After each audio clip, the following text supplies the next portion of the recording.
Teman-temanku semua, Assalamualaikum warahmatullahi wabarakatuh. Teman, baik, kali ini Abang Jerry akan membahas kasus salah satu pertemanan yang Jerry pun sampai kesal, kok kayak gini pertemanan, apalagi ini menyangkut keselamatan kita semua.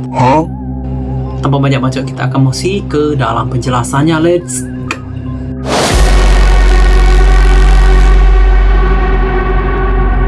Pada video kali ini Abang Jerry akan mengilustrasikan salah satu kisah pendakian di Gunung Semeru pada tahun 2009, di mana seorang pendaki bernama Hanapi bersama dua sahabat nekat untuk mendaki bersama rombongan pencinta alam ke Gunung Semeru.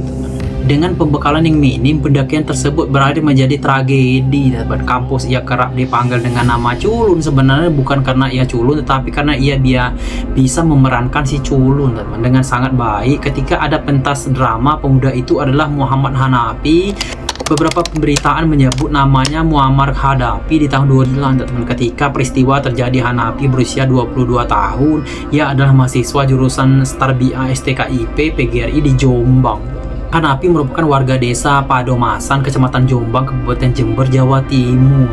Menurut keluarga Hanapi, dari kecil dikenal jarang sakit dan merupakan tipe anak yang pendiam. Sementara di mata teman-temannya, Hanapi dikenal sebagai sosok yang sangat baik. Karena pembantu sesama mahasiswa, juga dikenal cukup aktif dalam beberapa komunitas atau organisasi. Singkat cerita, di pertengahan Desember 2009, Hanapi mendapatkan informasi ada kegiatan yang diadakan oleh Mapala UI di salah satu gunung yang ada di Jawa Timur, yaitu Gunung Semeru. Mapala UI tersebut mengajak semua pencipta alam untuk ikut berpartisipasi. Mendengar Semeru adalah tujuan, Hanapi sangat bersemangat. Memang sudah semenjak lama ia ingin mendaki Gunung Semeru. Untuk itu ia menghubungi teman-temannya, yaitu Saha, Faruk, dan Herman. Rencananya mereka akan mewakili kota Jombang dengan membawa nama Jago Adventure. Kegiatan yang diadakan oleh Mapala UI sendiri sebenarnya adalah Napatila Suhogi. Suhogi adalah pendiri Mapala UI yang meninggal di Semeru karena menghirup gas beracun. Meninggal Suhogi terjadi pada tahun Desember 1969. Artinya Napatila kali ini adalah mengenang 40 tahun kepergian Suhogi di Semeru. Di tengah ambisi yang menggebu untuk ikut pendakian, Hanapi serta ketiga temannya dihadapi dengan kendala keuangan. Keuangan mereka sangat minim. Mungkin inilah yang membuat Herman pada akhirnya tidak jadi ikut mendaki. Keluarnya Herman dari rencana pendakian sangat berpengaruh karena Herman adalah satu-satunya yang memiliki pengalaman di Semeru.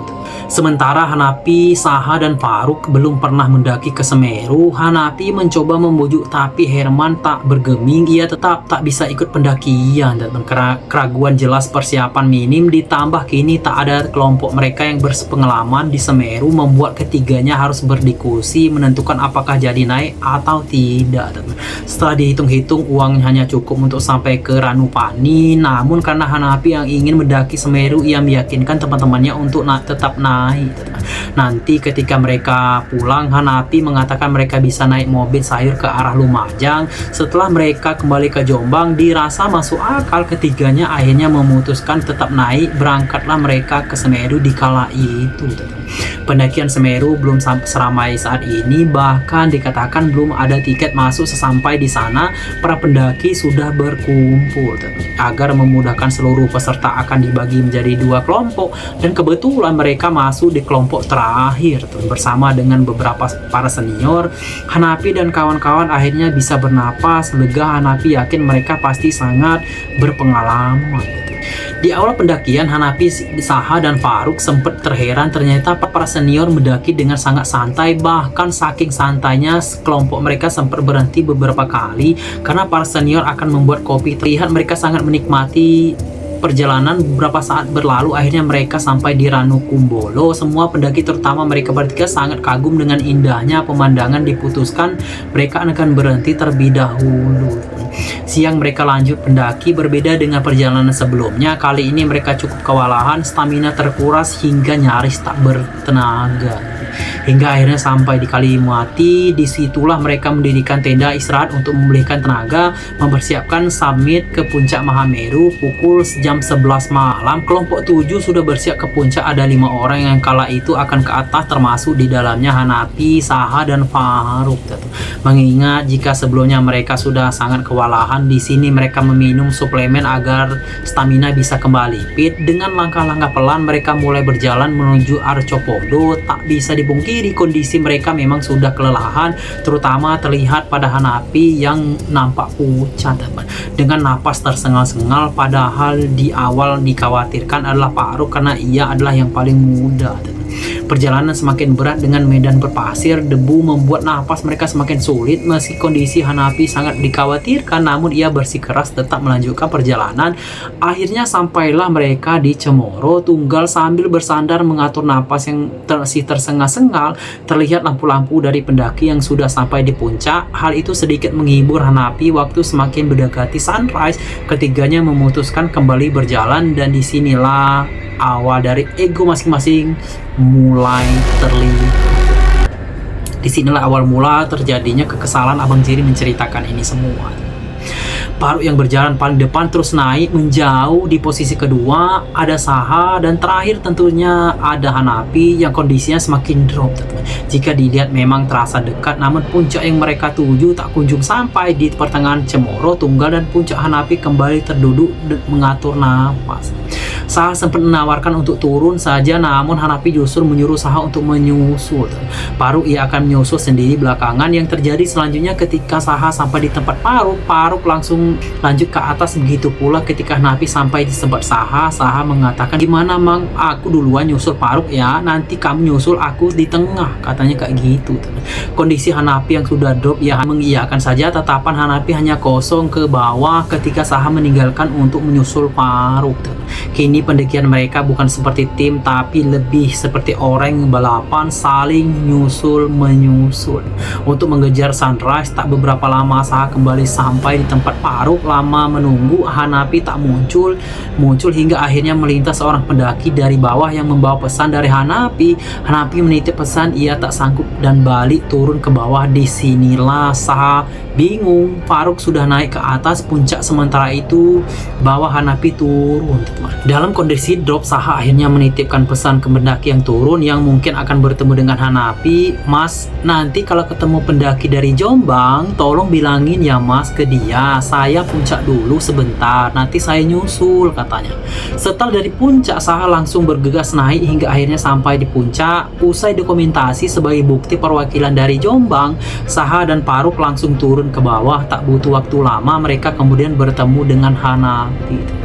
Hanapi rupanya justru naik ke atas menerima pesan dari pendaki yang turun. Hanapi bergerak ingin bisa sampai ke puncak, namun setelah mereka bertemu, tujuan Hanapi ke puncak akhirnya dibatalkan karena dikala itu ada awan panas yang terlihat. Selain itu tentunya mempertimbangkan kondisi Hanapi.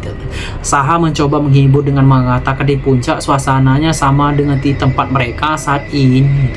Setelah beberapa jam beristirahat di tempat pertemuan mereka, ironisnya hal yang sama kembali terulang seperti sebelumnya. Faruk izin turun duluan. Nah, ini bertanda kawan ini, cobalah teman ya, kalau memang ada kawan kita yang kesusahan, oke lah kita lanjut lagi lah teman. Dan mengatakan kepada Saha agar menyusul. Melihat Faruk yang sudah jalan, Hanapi nampaknya tak ingin menjadi beban, ya menyuruh Saha turun dulu. Nanti ia akan menyusul. Ketika Saha bersiap akan turun, ia melihat ketua kelompok 7 beserta teman-temannya turun. Saha lega karena berpikir nantinya Hanapi akan turun bersama dengan mereka. Beberapa jam setelah Saha dan Faruk akhirnya sampai di Cemoro Tunggal. Di tempat itu mereka berniat untuk menunggu Hanapi. Kondisi angin sepoi-sepoi membuat keduanya malah ketiduran ketika terkaget bangun. Yang anehnya di kala itu Hanapi belum muncul. Saha berpikir mungkin Hanapi sudah melewati mereka saat tidur tadi. Ketika akan turun dari atas, ada ketua kelompok 7 yang pasti bersama Hanapi. Saha dan Faruk sepakat untuk jalan turun. Dalam perjalanan turun, Saha jalan pelan-pelan dengan penuh keraguan. Masih ragu apakah Hanapi sudah lewat atau masih atas. Semua terjawab ketika pendaki dari Atar datang dan menyampaikan jika ada perwakilan dari Jombang yang digendong karena sudah kelelahan. Benar saja, dari kejauhan terlihat ketua kelompok 7 menggendong Hanapi. Saha datang dan langsung menggantikannya. Sesampai di Kalimati, Hanapi ditangani oleh tim medis. Kondisi Hanapi terus menurun. Beberapa kali Hanapi mengerung dan menggigil hebat. Mereka lantas memindahkannya ke dalam tenda yang dirasa lebih hangat kondisinya. Dalam keadaan masih terus menggerung, Hanapi sempat menyebut seorang wanita berbaju merah yang ternyata bernama dia, pendaki yang berasal dari Jakarta. Nampaknya Hanapi kagum kepadanya. Tiba-tiba Hanapi menggigil dengan mengeluarkan busa di mulutnya. Segala upaya dilakukan untuk menolong dari memberi oksigen, yang sayangnya dikala itulah tak lama kemudian habis. Sampai dengan Saha mencoba memberikan napas buatan, kondisi Hanapi tak berubah. Busa justru keluar lebih banyak. Dalam keadaan pasrah dan hanya berdoa bersama, syukurnya busa pada akhirnya berhenti keluar. Melihat kondisi Hanapi yang seperti itu, Saha mencari kayu untuk membuat tandu. Mereka memutuskan akan membawa Hanapi ke Runukumbolo. Terlalu lama jika harus menunggu tim penolong datang. Perjalanan dari Kalimanti Runukumbolo yang harus sekitar 4 jam mereka tempuh selama 8 jam. Kondisi Hanapi semakin lemah dengan muka pucat. Saha mencoba terus memotivasi agar Hanapi bisa terus bertahan. Akhirnya di pukul 2 dini hari mereka sampai di Ranukumbolo. Hanapi langsung dimasukkan ke dalam shelter.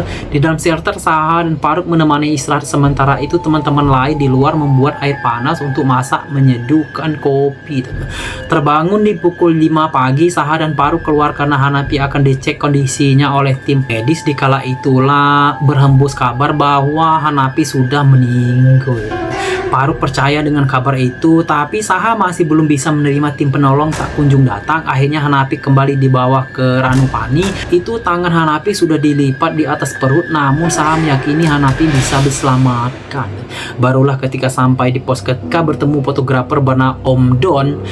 Om Don yang memeriksa langsung mengucapkan bela sungkawa, membuat Saha tersadar jika Hanapi memang benar-benar sudah meninggal. Keperigan Hanapi baru bisa Saha sampaikan kepada Babe ketika sudah sampai di pos 1, karena memang sinyal baru ada di tempat itu. Di bawah ambulan dan polisi menunggu, Saha sempat dimintai keterangan terkait meninggalnya Hanapi ini. Mereka akhirnya menuju ke rumah sakit umum Dr. Haryoto. Suasana duka menyelimuti keluarga Hanapi berdatangan, termasuk Paman Zainal yang sempat mengatakan, "Saya kaget Mas Muammar meninggal di Gunung Semeru." Keluarga di Jember kaget, nggak menyangka.